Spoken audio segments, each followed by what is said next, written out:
So let's talk about the music of Béla Bartók. He's a composer who really sounds like no one else. This is a guy who basically tore up the rulebook of Western music, but not by just inventing something out of thin air. No, he did it by unearthing this secret language that was hidden in some of the world's oldest sounds. Right, let's just dive right into the big question. When you listen to Bartók, you hear this raw, almost primal energy. You get harmonies that are somehow both gorgeous and jarring at the same time, and rhythms that feel ancient and super modern all at once. So you have to ask yourself, how on earth did he create this unique sonic world? And the answer, the secret that we're going to unpack here, is that his genius lies in this incredible fusion. He took the raw, earthy power of ancient peasant music and combined it with this highly sophisticated, almost mathematical system for organizing all that sound.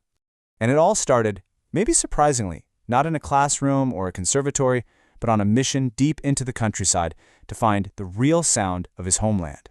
So get this, the whole thing kicks off with this one single moment. It's 1904, and Bartók hears a young maid, a woman named Liddy Dasa, just singing these folk songs while she worked. And these were not the polished, cityfied tunes he knew. This was something totally different. And as he said himself, that one moment, it opened up a whole new world of sound for him. And what's so amazing is how seriously he took this new mission. He and his colleague Zoltán Kodály basically became pioneers. They developed this incredibly rigorous process that, you could argue, pretty much invented the modern field of ethnomusicology. I mean, look at this. They were going out into remote villages, using cutting-edge tech like Edison phonographs to record, and then making these unbelievably detailed transcriptions of everything.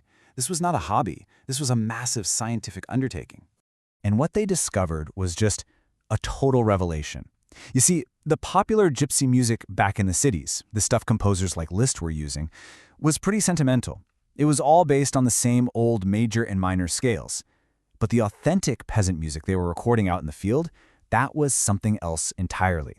Ancient, powerful, and built on a completely different musical language. This was the real, unfiltered sound of the land. So what did he actually find in this musical DNA? Well, it was like opening a treasure chest. He found these ancient five-note or pentatonic scales that you hear in folk music all over the world. He found old church modes, these scales from before our familiar major and minor system, which give the music this timeless ancient feel. And the rhythms. He found everything from these free-flowing speech-like patterns to these super strict stamping dance rhythms. For Bartók, this was a total liberation from what he called the tyranny of the major and minor systems. Okay, so he's collected all this incredible music. But now comes the big question. What do you actually do with it? Well, Bartók's relationship with this material evolved over time, and he actually broke it down into 3 distinct stages himself. And it's a fascinating progression. At first, he would just directly quote a real folk melody and write his own new accompaniment for it. Simple enough. Then he kind of leveled up to imitation. He'd start writing his own, brand new melodies, but in the authentic spirit of the folk music he'd collected. But the final stage, and this is where the real magic happens, was total absorption. This is where that folk language became what he called his musical mother tongue. It just soaked into the very DNA of his greatest works, like his amazing string quartets. All right, so that brings us to the other half of his secret, the how. How did he take these ancient scales and use them to create a harmony that sounded so new, so modern? Well, the key was layering. Let's actually look at what Bartók himself said about it. Now stick with me, this sounds a little technical, but the idea is actually pretty simple. He's talking about stacking different scales on top of each other. So imagine taking 2 different musical flavors, one that's kind of bright and open, another that's maybe darker and more intense, and combining them. The result isn't a mess. It's this incredibly rich, complex new flavor, a new scale that suddenly has all these new notes, these flat and sharp degrees, creating a totally unique sound. And there's a name for this whole technique. It's called polymodality. It's simply the art of taking those old folk scales he discovered and layering them, playing them at the same time. And this single idea became the engine for all of his unique and complex harmonies.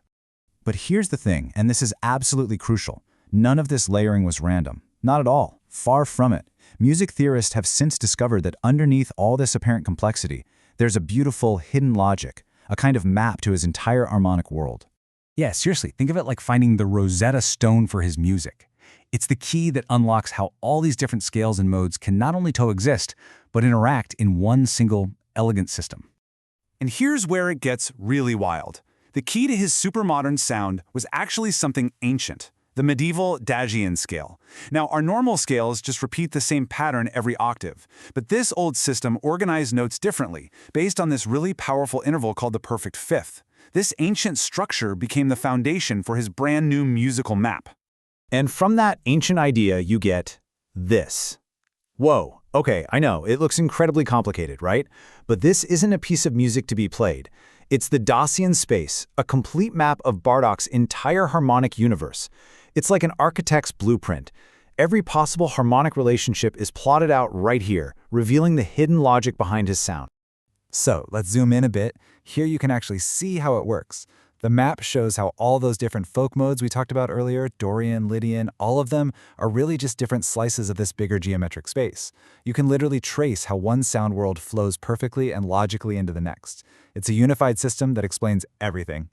So what does this all add up to? What's the big takeaway here? It means Bartók did something absolutely extraordinary.